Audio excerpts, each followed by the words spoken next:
Ini bentuk kurniaan Allah untuk kita rasa dan kita nikmat ia. Apa? Ketaatan kepada Allah. 4. Allah duga kita dengan kemaksiatan. Apa yang harus kita buat sebagai seorang mukmin Muslim? Kita tidak punya ruang dan peluang lain melainkan kita kena kembali kepada Allah Subhanahu wa taala.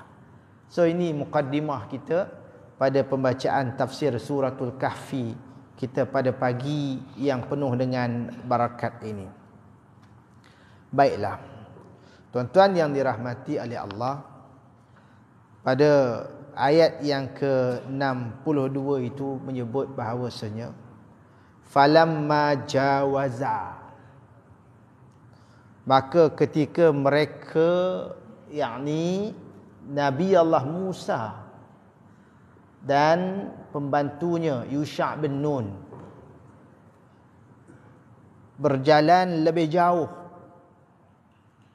Falamma jawaza, mereka berjalan lebih jauh. Kita sambung cerita yang lepas. Perihal Nabi Allah Musa tak kala dia berpidato di hadapan kaumnya memperihalkan tentang pengetahuan yang dia sangka bahawa dia adalah orang yang cukup alim, tetapi ditegur oleh Allah Subhanahu wa taala bahawa di sana ada lagi orang yang lebih alim daripada dia. Rentetan daripada cerita yang kita bintang pada bulan lepas, rasanya kita tidak ulang lagi, cuma kita ada sambungan pada pagi ini yang mana Allah menyebut pada ayat yang ke-62, falamma jawaza qala li fatahu atina ghada'ana laqad laqina min safarina hadza nasaba. Ayat 62, maka tak kala mereka berjalan lebih jauh dengan menyahut anjuran Allah Subhanahu wa taala, arahan Allah untuk mencari siapakah orang yang dikatakan lebih alim itu daripada dirinya, yakni daripada diri Nabi Allah Musa. Berkatalah Musa kepada pemuda yang bersamanya, disebut pemuda itu ialah Yusha' bin Nun, bawalah kemari makanan kita, sesungguhnya kita telah merasa letih kerana perjalanan ini.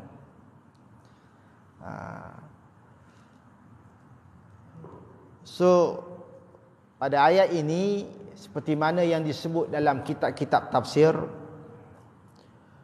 dan tak kala mereka berjalan lebih jauh, iaitu tempat yang mereka kehendaki, iaitu pertemuan di antara dua lautan.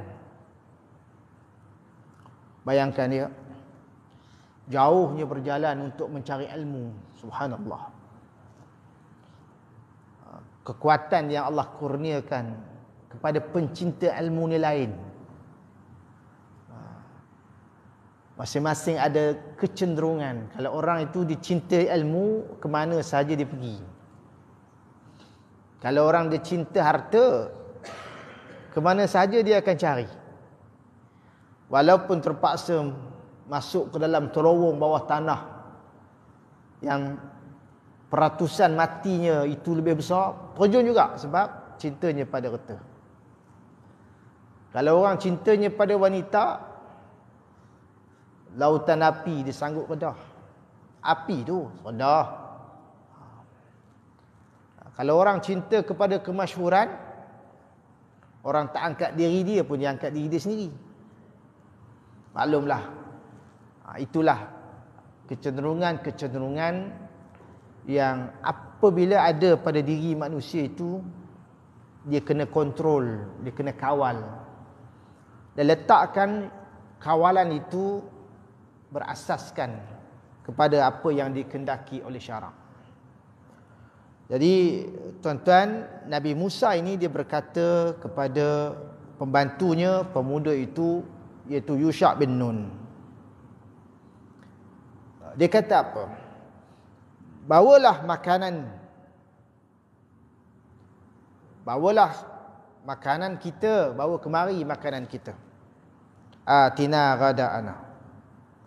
Iaitu bawalah makanan yang kita bekal daripada awal perjalanan kita itu. Iaitu ikan.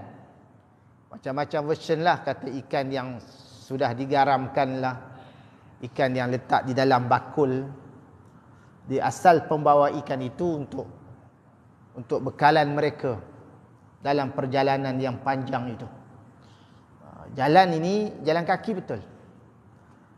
Dia bukan menaiki kenderaan-kenderaan tertentu, tak. Memang jalan kaki. Nak cerita perjalanannya bukan perjalanan yang pendek, tak. Jauh sekali. Dan disebut bahawasanya sebab permintaan Nabi Allah Musa kepada Yusha' bin Nun ini, kerana apa? Kerana laqad laqina min safarina haza nasaba. Kerana sesungguhnya kita telah merasa letih kerana perjalanan kita ini. Dikatakan keletihannya itu kerana perjalanan yang panjang. Itu benda biasa, sifat biasa daripada apa-apa permusafiran, memang penat. Dia kerana qita'atun, kerana permusafiran ini dia sepotong daripada kepanasan, potongan daripada azab bermusafir. Musafir ini satu benda yang lazim berlaku kepada semua orang. Sebab kita ini dalam kehidupan kita ada 3 status. Sama ada kita bermastautin, atau kita bermukim, atau kita bermusafir. Semua orang, tiga keadaan, 3 kondisi akan berlaku pada kita. Sekarang kita ini barangkali bermastautin. Bila keluar qaryah, tidak lebih daripada jarak permusafiran 81 km, barangkali kita bermukim. Lebih daripada 81 km, kita berstatus musafir. So, hukum terkait dengan 3 keadaan. Ada sekelompok manusia, dia kira dia musafir kat dunia ni, tak habis-habis. Sebab tu dia jamak semedang, setiap hari jamak. Subuh dia tak, zuhur dengan asar jamak, maghrib dengan isyak jamak. Alasan dia musafir. Duduk kat rumah pun musafir. Sebab dia merasakan bahawa dia sedang bermusafir daripada alam dunia kepada alam akhirat. Allahu Akbar. Sudah penyeleweng daripada pandangan para ulama. So tuan-tuan yang dirahmati oleh Allah Subhanahu wa taala.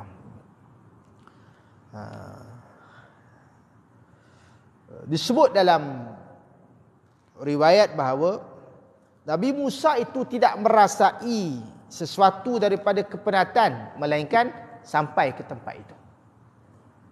Misi pencarian seorang hamba Allah yang soleh, yang dikatakan lebih alim daripada dia, itu nama keinginan. Orang yang sayang dan cinta pada ilmu, dia sentiasa mencari. Bila dia sebut orang di sini ada tok guru hebat, maka dia cari. Di sini ada seorang alim yang hebat, dia cari. Itu keinginan. Keinginan yang ada, fitrah manusia gitu. Tapi kena ingat, halangan-halangan untuk mencari misi, mencari ilmu itu terkadang terbantut dengan 3 perkara. Pertama, kerana bisikan syaitan laknatullah. Yang kedua, kerana nafsu. Yang ketiga, kerana sukanya dia kepada kejahilan diri dia. Dia kata ini pun dah okey dah ni. Dia kata okey dah. Okey apa? Semayang tak betul? Okey, tak apa. Dia terasa takjub dengan kejahilan dia sendiri. Allah, na'udzubillahi min zalik. Tuan-tuan yang dirahmati oleh Allah Subhanahu wa taala. Baiklah. Maka disebut lagi pada ayat ini,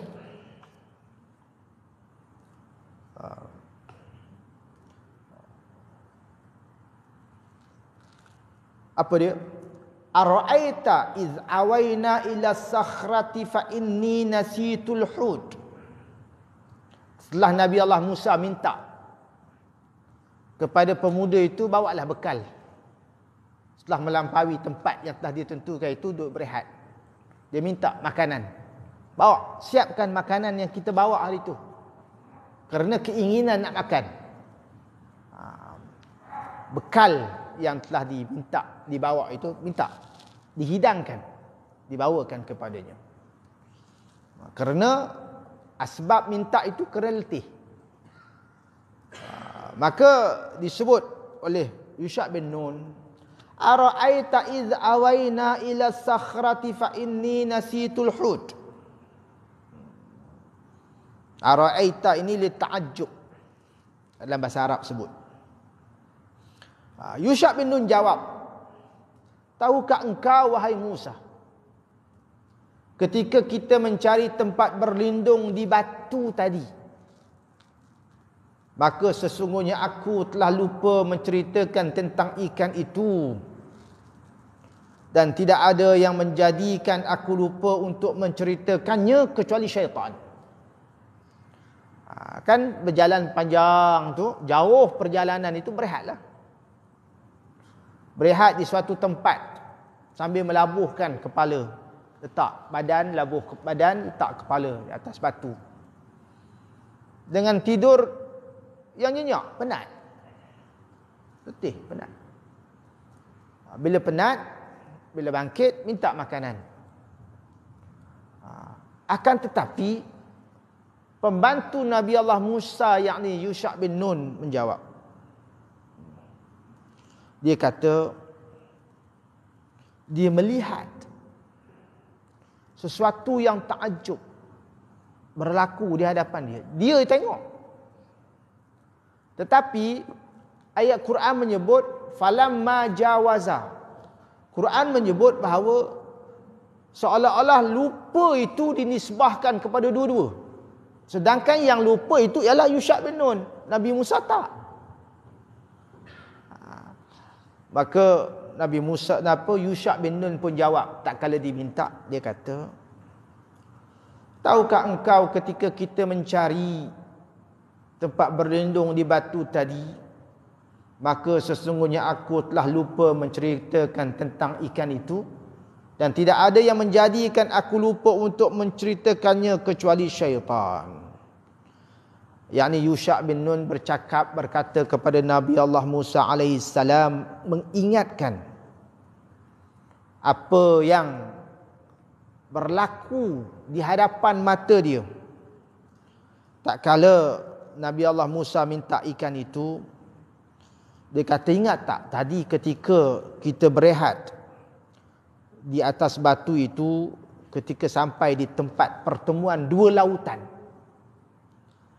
Maka di sana aku lupa nak bagi tahu pada engkau wahai Musa, apa yang aku tengok sendiri dengan mata kepalaku jadi benda yang ajaib. Ikan itu daripada mati hidup semula. Dan dia pergi mencari perjalanannya ke dalam laut. Dia pergi, sehingga disebut dalam kitab tafsir lain, berbekas perjalanannya itu. Benda mati boleh hidup. Ya Allah, ya Tuhanku. Oh, tak terkejut. Ajaib sungguh. Dia kata, aku lupa nak bagi tahu bahawa ikan yang mati itu jadi hidup. Faqad adat ilaihil hayah. Ikan tu dia kembali hidup dan dia pergi mencari ruang perjalanannya masuk ke dalam air lautan. Dia lupa. Ya Allah. So, bila kita tengok ayat iz awaina ila sakhrati, ketika kita mencari tempat berlindung di batu tadi, ayat ini dia memperihalkan tentang suatu tahdid, penetapan tempat dan penentuan tempat ini. Apa dia? Penentuan tempat yang dikatakan terdapat seorang lelaki yang soleh yang dikendakkan kepada Nabi Musa untuk mencarinya. Tuan-tuan, cik kita renung ayat ini. Nabi Musa minta bekal makan. Bekal makan yang dibawa. Yusha bin Nun cerita tentang, bukan tentang makanan itu, tapi tentang kenapa dia lupa. Diminta makanan, dijawab dengan isu lupa. Nak bagi tahu bahawasanya sesungguhnya makanan yang diminta oleh Nabi Allah Musa itulah ikan yang dibawa itu, dan ikan itulah yang menyebabkan Yusha bin Nun lupa nak cerita. Yusha bin Nun dia lupa nak khabar pada Nabi Musa, ikan itu telah hidup daripada mati. Asal mati bawa, tapi lepas sampai ke tempat itu tiba-tiba takjub dia hidup. Dan Yusha bin Nun lupa nak khabar. Dan disebut lagi wama ansanihi illa syaitan an azkurah. Ini kalau dalam bahasa Arab dipanggil jumlah mu'taridah. Apa function jumlah mu'taridah ini? Dia nak menerangkan apa yang berlaku, sebab-sebab perlakuan itu apa yang menyebabkan lupa. Tuan-tuan yang dirahmati oleh Allah Subhanahu wa taala. Cerita ni panjang. Dan ada catatan hadis sahih memperihalkan peristiwa ini. Dalam kitab-kitab tafsir banyak sebut. Antaranya ialah yang dicatat oleh Ibn Kathir dalam kitab Tafsir Al-Azim. Hadis yang direkodkan oleh Al-Imam Al-Bukhari tentang perihal ini. Mari kita baca walaupun panjang sikit-sikit lah. Cuba-cuba. Imam Bukhari meriwayatkan daripada Al-Humaidi, memberitahu kami daripada Sufyan, daripada Amr ibn Dinar dan daripada Sa'id bin Jubair. Ia bercerita bahawa aku pernah mengatakan kepada Ibnu Abbas bahawa Nauf al-Bikali mengatakan bahawa Musa, sahabat Khidir tersebut, bukanlah Musa daripada sahabat Bani Israel. Maka Ibnu Abbas pun berkata, Musa Allah itu telah berdusta. Ubay bin Ka'ab pernah mendengar daripada Rasulullah sallallahu alaihi wasallam bersabda, sesungguhnya Musa pernah berdiri memberikan ceramah kepada Bani Israel. Ini start cerita awal itu. Dan Musa ceramah depan Bani Israel, kaum dia. Lalu Nabi Musa ditanya. Siapa tanya? Bani Israel tanya. Dia kata apa? Siapakah orang yang paling banyak ilmunya? Nabi Musa menjawab, aku. Maka Allah cela perbuatan itu. Kerana ia belum diberi ilmu olehnya, yakni Allah, lalu Allah wahyukan kepada Musa, sesungguhnya aku mempunyai seorang hamba yang berada di tempat pertemuan dua laut, yang lebih berilmu daripada dirimu. Ini moral cerita besar ni. Janganlah mendabik dada ya. Itu Nabi Allah tegur. Moralnya kepada kita, jangan kita dabik dada dengan apa yang kita ada. Kita asal jahil. Asal kita jahil. Orang pertama yang mengajar kita siapa? Mak kita. Mak kita sekolah pun tidak. Tapi dia guru pertama kita. Tiba-tiba dah cerdik, dah hebat. Orang pertama yang kita marah mak.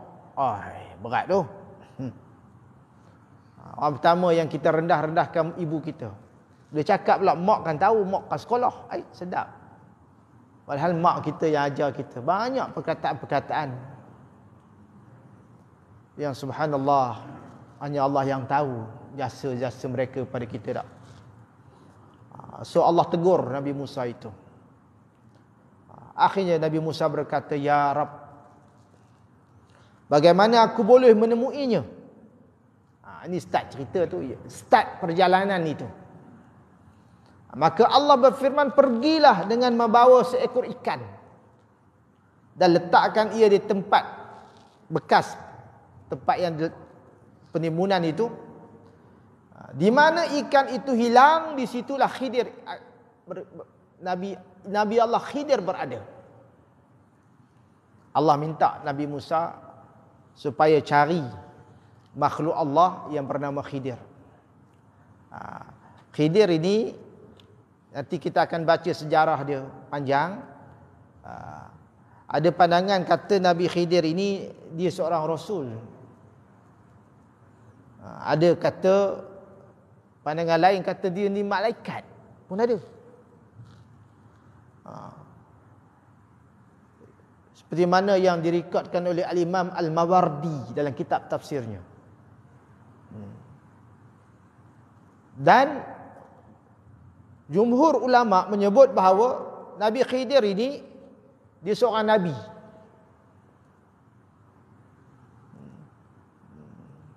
Dan ada kata bukan nabi, tapi dia wali min auliyaillah.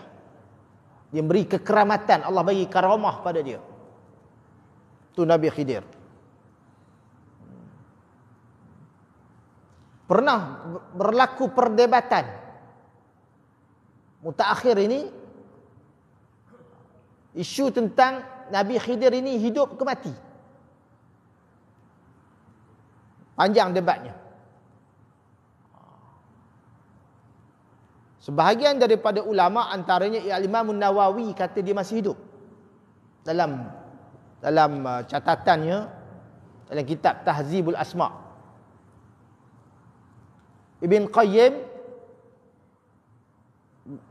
Ibn Taymiyah kata dia mati. Dah mati dah. Tak apalah. Oleh kerana dia bukan teras kepada rukun iman, dia tidak menjejaskan apa-apa. Ibn Qutaibah menyebut bahawa Nabi Khidir ini nama sebenarnya ialah Khidir bin Malikan bin Faligh bin Abir bin Shalikh bin Arfakshad.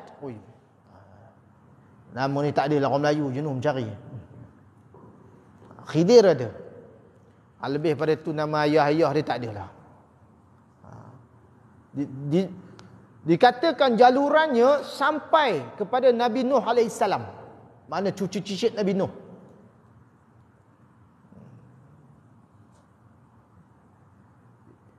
Ibn Kathir menyebut Nabi Khidir itu digelar dengan Abu Abbas. Sohor dengan nama Khidir. Bahawa dalam Sahih Bukhari ada menyebut bahawa daripada Abu Hurairah radhiyallahu anhu bahawa Nabi sallallahu alaihi wasallam bersabda, innama summiyal khadira li'annahu jalasa ala farwati bayda fa idza hiya tahtazzu min khalfihi khadra. Diberi nama Khidir. Kenapa? Kerana jika dia duduk di atas rumput yang kering, yang putih, tiba-tiba rumput itu bergerak di belakangnya dan berubah jadi hitam dan berubah jadi hijau. Dia duduk di satu tempat, tu kata kalau benar dia Nabi wali min auliyaillah, tu ada kekeramatan Allah bagi kepada dia. Jika dia duduk di atas rumput yang kering, yang putih, tiba-tiba rumput itu bergerak di belakangnya dan berubah jadi hijau. Allah. Hebatnya manusia. Allah bagi kemuliaan. Kita duduk atas rumput mati mau jadi you. Ya Allah, ya Tuhanku. Itu hebatnya. Keramat ni bukan boleh cari, itu anugerah Allah kepada orang yang dekat dengan Allah. Itu kemuliaan. Kalau orang fasik dia tak dapat keramat, dia panggil istidraj. Sembahyang tidak, puasa tidak. Ai pergi berubat, baik dia pula. Suhur kita kata. Kalau ada apa-apa sakit jumpa dia. Itu letak tangan atas kepala sihat. Padahalnya Jumaat tak pernah nampak. Masjid telah lah. Jumaat tak nampak. Baik-baik. Kata orang tak, tidak. Mukul orang tidak. Maki orang tidak. Semua tidak. Sembahyang tidak. Puasa tidak. Tapi asal berubat jadi. Itu bukan keramat. Itu namanya istidraj. Tok Guru anak daripada petani namanya Baba Karim, semua tuan-tuan semua kenal lah, Tok Guru hebat. Dia pesan ketika anda jumpa dia dua kali jumpa dia. Dia kata pagi-pagi elok doa ni, dia kata Allahumma inni a'udzubika minal makri wal istidraj. Doa 3 kali pagi, 3 kali petang. Allahumma inni a'udzubika minal makri wal istidraj. Allahumma inni a'udzubika minal makri wal istidraj. Kita takut anugerah yang Allah bagi kepada kita itu kerana kita ni sebenarnya bukan dekat dengan Allah. Kita ni banyak bermaksiat kepada Allah, tapi kita tetap dapat nikmat Allah. Takut itu sebagai istidraj. Na'udzubillah. Sebab itu dalam kita rentas hidup ini, kita kena letak diri kita ini dengan satu status yang paling mulia di sisi Allah. Apa? Hamba. Siapa sedar tempat duduk dia sebagai hamba Allah, insya-Allah dia akan santun kat bumi ni. Tapi kebanyakannya tak sedar. Tuan-tuan bayangkan dekat dunia ini berbilion orang kufur. Berapa negara? Ada negara yang susah nak cari orang Islam. Susah. Ada kat dunia ni 7 tempat ke berapa tempat ke. Masjid pun tak ada. Ada berapa negara kat dunia ni? Masjid pun tak ada. Masjid pun tak ada, syiar tak ada, maknanya orang Islam lagi payah cari. Macam Vatican City, mana ada masjid. Tapi ramai manusia kufur kepada Allah. Sebab itu kita bersyukur pada Allah. Walaupun kita bukan lahir kat Mekah. Kita bukan orang Arab. Tetapi kita diberi kurnia oleh Allah iman dan Islam. Yang Imam Syafi'i kata, lana al-iman wal Islam wa kafa bihima minan ni'am. Bagi kita nikmat iman dan Islam memadai. Dengan nikmat iman dan Islam itu daripada semua nikmat-nikmat Allah yang lain. Ya Allah, ya Tuhanku. Baiklah, sikit lagi tuan-tuan kita baca.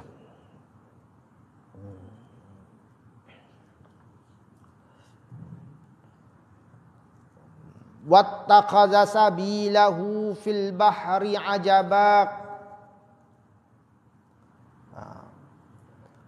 Yusha' bin Nun berkata kepada Nabi Musa lagi. Dan ikan itu mengambil jalannya, yakni jalannya di air.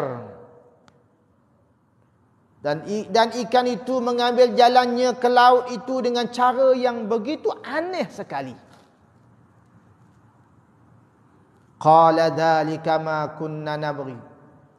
Nabi Musa berkata, itulah tempat yang kita cari. Sebab signalnya seperti mana yang disebut dalam hadis itu, bahawa di mana ikan itu hilang, di situlah Nabi Khidir berada. Tiba-tiba ikan itu hilang, pergi masuk dalam laut. Nabi Musa kata, di situlah tempat kita cari. Ya Allah, ya Tuhanku, ya.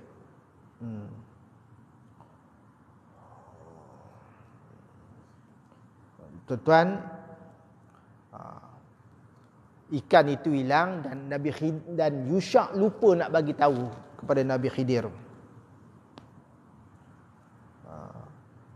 Kerana mengwas-waskan syaitan itu kepada manusia pelbagai bentuk.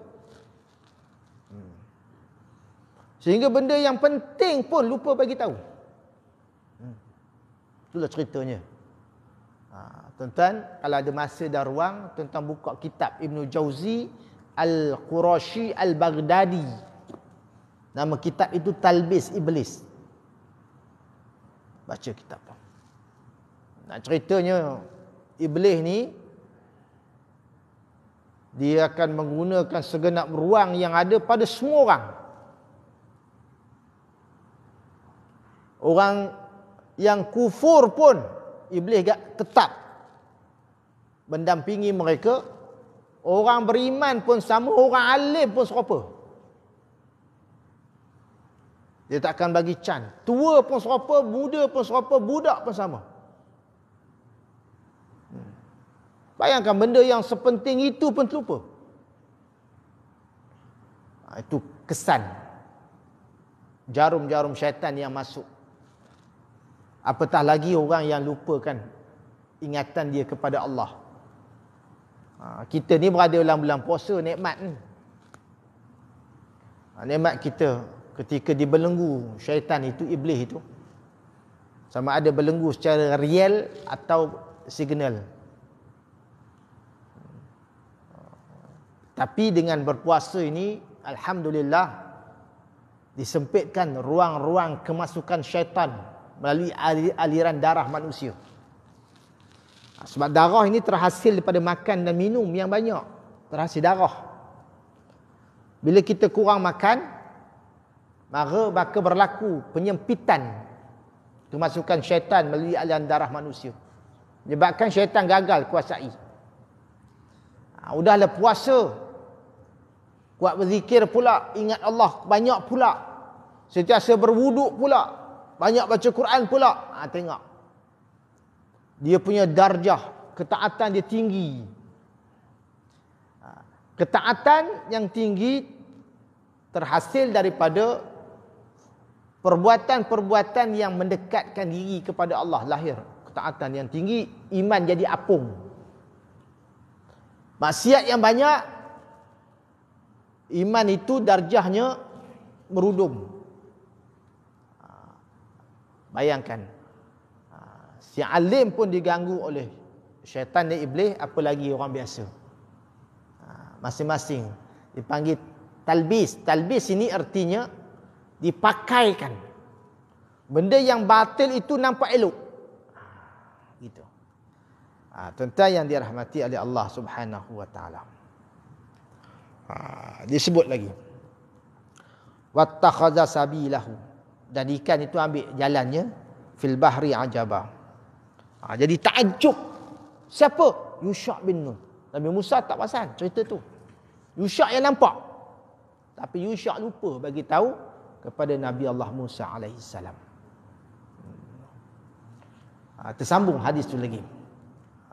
Di mana ikan itu hilang, kata Nabi, maka di situlah Nabi Khidir berada.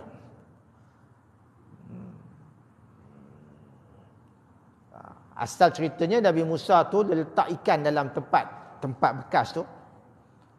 Dan dia pergi bersama Yusha' bin Nun dalam permusafiran. Ketika mereka duduk di satu batu berehat, keduanya letak kepala tidur berehat, ikan itu dia menggelupur. Kata orang Perak, mengelupur di tempat yang bekas itu hingga dia keluar dan dia terus pergi ke laut. Kemudian ikan itu mengambil jalannya ke laut, daripadanya dia jatuh terus ke dalam laut, menyebabkan dia hidup. Allah Subhanahu wa taala menahan jalannya air dari ikan itu, maka jadilah air itu seperti suatu lingkaran. Itu yang kata lebih takjub tu. Dan Yusha' bin Nun bangkit dan lupa untuk bagi tahu kepada Nabi Musa tentang ikan itu. Kemudian mereka terus berjalan, menempuh perjalanan siang dan malam. Pada esok harinya, Musa berkata kepada pemuda itu seperti mana yang kita cerita tadi. Yang Allah khabarkan ketika Nabi Musa kata kepada Yusha, bawalah kemari makanan kita. Sesungguhnya kita telah merasa letih kerana perjalanan kita ini. Rasulullah sallallahu alaihi wasallam menyebutkan bahawasanya Musa tidak merasa keletihan, lelah, sehingga dia berhasil mencapai tempat yang ditunjukkan oleh Allah Subhanahu wa taala. Kemudian cerita yang panjang seperti mana yang kita cerita tadi. Tuan-tuan yang dirahmati oleh Allah Subhanahu wa taala, bila dikhabarkan tempat ikan itu pergi ke laut, maka mereka berdua, yakni Nabi Musa dan Yusha, kembali mengikuti jejak mereka semula sehingga akhir sampai ke tempat mereka berehat di batu itu. Tiba-tiba dia mendapati seseorang yang mengenakan pakaian yang rapi. Lalu Nabi Musa mengucapkan salam kepadanya. Kemudian Khidir berkata, bagaimana mungkin di negerimu ada ucapan salam seperti ini, sementara di negerimu itu tidak ada seorang Muslim. Maka dia kata, aku ini Musa. Memperkenalkan diri, aku ini Musa. Tuan-tuan, Nabi Khidir bertanya, Musa pemimpin Bani Israel? Maka Nabi Musa menjawab, ya, aku datang kepadamu supaya engkau mengajarkan kepada aku. Apa dia? Ajar apa? Ajarkan kepada aku apa yang engkau ketahui. Ini pada ayat yang seterusnya. Cuma kita berhenti di sini dengan beberapa moral pengajaran daripada kisah ini. Pertama, kita dalam menuntut ilmu ini satu kewajipan. Tuan-tuan, sekarang kita tidak rasa kewajipan itu. Tapi ingat, nanti ketika kita sudah sampai tempoh alam ini sudah hancur dan kita dibangkitkan semula daripada kubur semua orang, Nabi pernah berpesan, la tazula qadama 'abdin hatta yus'al an arba'. Tidak bergerak kaki anak Adam itu sehingga dia akan ditanya 4 perkara. 4 perkara akan ditanya kepada kita semua. Sebagai liability keberadaan kita dekat dunia, apa kita buat? Pertama, umur kamu macam mana kamu habiskan? Allah. Yang kedua, hartamu macam mana kamu dapat dan bagaimana kamu laburkan? Ya Allah, ya Tuhanku.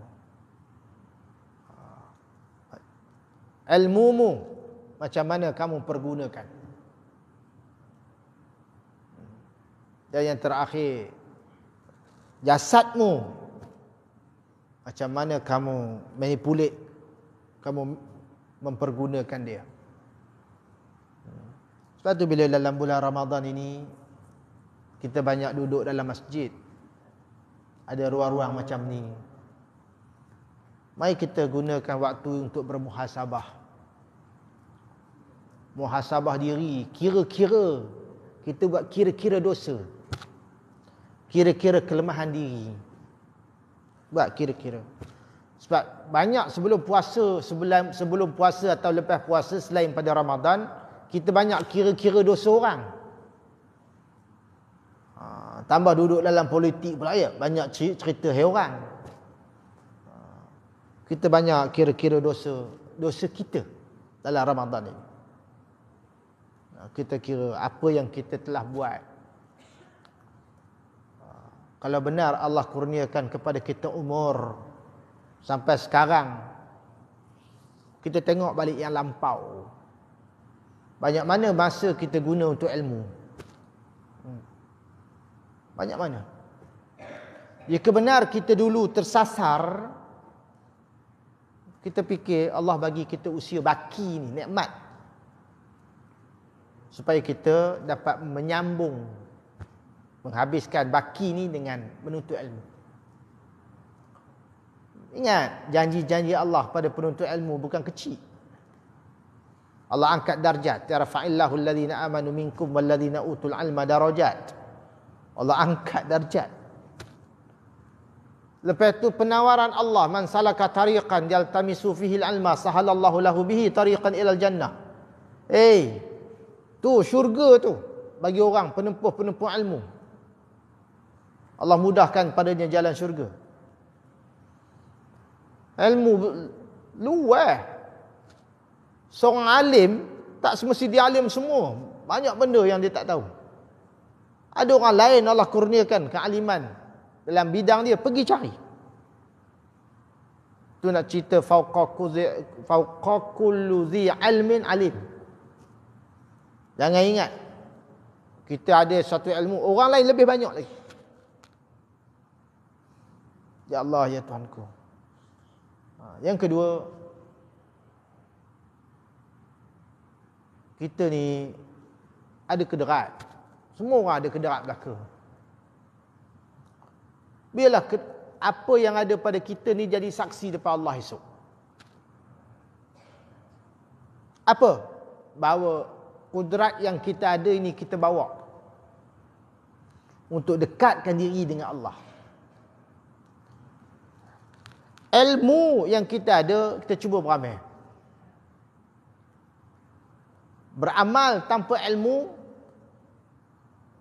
dia jadi sia-sia. Ilmu tanpa beramal jadi gila. Sebab itu kita cuba gaulkan ilmu dan amal ini, supaya dengan ilmu dan amal yang digaul elok-elok itu akan bawa kita menjadi orang yang bertakwa kepada Allah Subhanahu wa taala. Saya rasa cukuplah pada pagi ini 7.33 lah. Saya sampai lebih pada waktu syuruk. Alhamdulillah, anda teringat pengakhiran yang teringat dalam kitab Bidayatul Hidayah Imam Ghazali pesan, ketika seusai kita melakukan solat subuh sehingga ke waktu syuruk, kalau boleh buat 4 perkara. Pertama, banyakkan berzikir dan bertasbih. Alhamdulillah, mudah-mudahan. Yang kedua, banyakkan baca Quran. Alhamdulillah, mudah-mudahan kita banyak baca Quran. Yang ketiga, banyakkan berdoa. Alhamdulillah, kita selesai doa sembahyang, kita berdoa sama-sama. Yang keempat, kita bertafakkur, berfikir-fikir.